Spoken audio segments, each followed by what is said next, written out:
nations prosper in the world of Dragon's Dogma 2. Vermund, the human kingdom, and Batal, the land of Beastren. In Vermund, the Arisen who slay the dragon have ruled as kings for generations. This land of lush meadows and rolling hills is ripe for exploration. In contrast, Batal is a rugged canyon nation with a city built on the site of ancient ruins. It is home to the Beastren and their unique culture.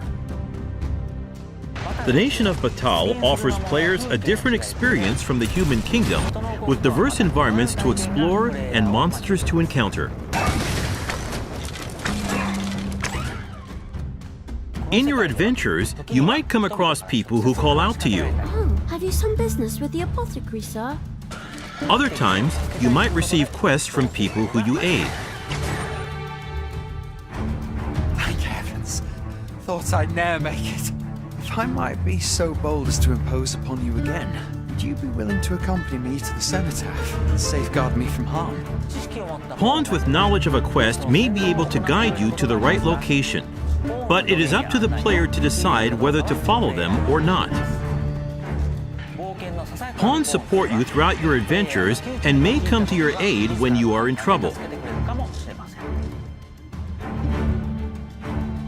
To complete your quests, you can ride ox carts to travel to major locations. But be aware, as you might get attacked en route to your destination and have to decide how to tackle the situation. During the ride, you can choose to close your eyes to quickly arrive at your destination. Time is ever passing, even while riding an ox cart, and the environment around the player constantly changes. Nighttime is especially dangerous. With no light to illuminate your surroundings, you will be enveloped in pitch black darkness where you can't even see your feet. Also, there are dangerous monsters that only appear at night, so you need to be careful when adventuring in the dark.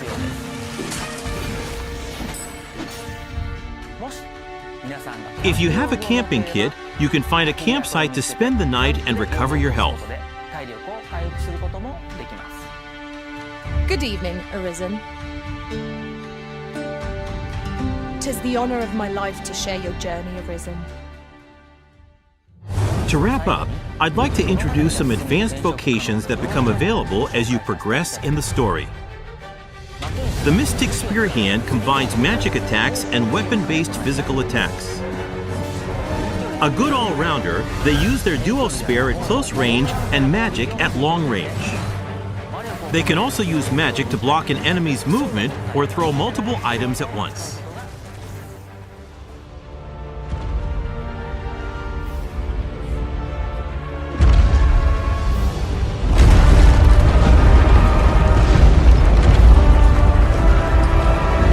What could possibly impel a being of such size to motion?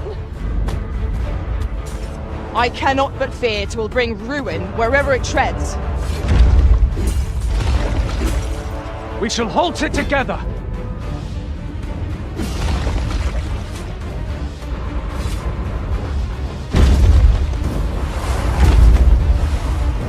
It seems to me there are plenty of places our feet might find purchase on its hulking frame. Let us do whatever we can to slow it down. It might prove futile, but it is better than watching on in despair. A puppet with a penchant for destruction is a nuisance nobody asked for. Let us be rid of it. Indeed. And where is it bound, I wonder? Left unhindered, it will trample the world entire, but not on our watch. Let us attack with the full sum of our strength. We must try to delay its course by any means.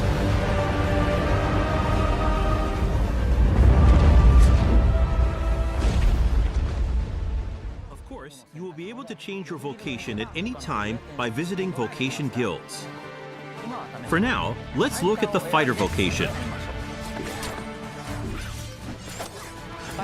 Wielding a one-handed sword and shield, the fighter excels in melee combat. As a fighter, you can cut down enemies with a sword and protect yourself and your party using your shield.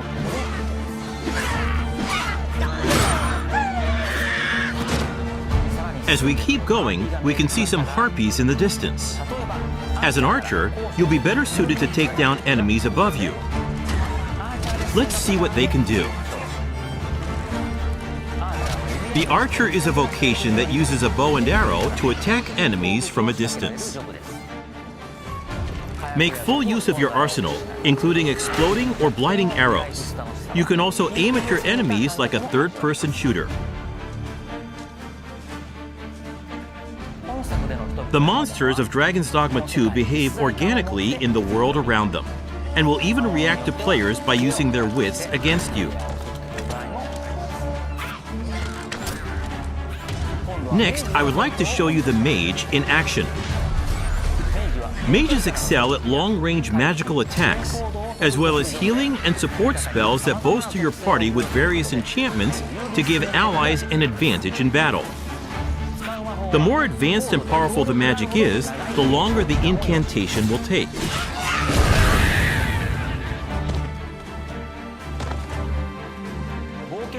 In addition to the pawns you adventure with, you will occasionally act with other inhabitants of the world. What's this? We're trapped!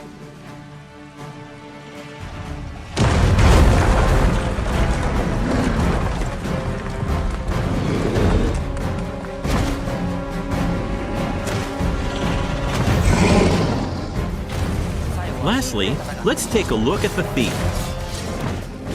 As a thief, you use daggers to strike at your enemies, relying on agility and quick attacks.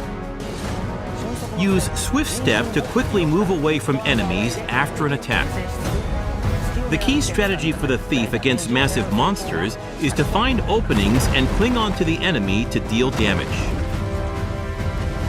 Fighting head-on is always an option, but it's a good idea to utilize the environment around you while engaging with enemies. Between your chosen vocation, diverse terrains, and the particular monster you're up against, each encounter challenges players and their party to use their creativity to succeed. What could possibly impel a being of such size to motion? I cannot but fear it will bring ruin wherever it treads. We shall halt it together!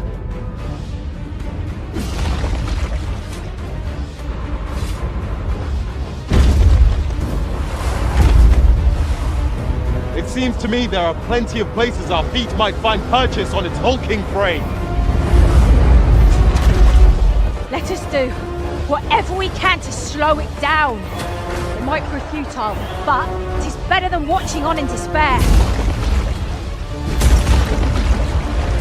A puppet with a penchant for destruction is a nuisance nobody asked for. Let us be rid of it. Indeed. And where is it bound, I wonder? Left unhindered, it will trample the world entire, but not on our watch. Let us attack with the full sum of our strength. We must try to delay its course by any means.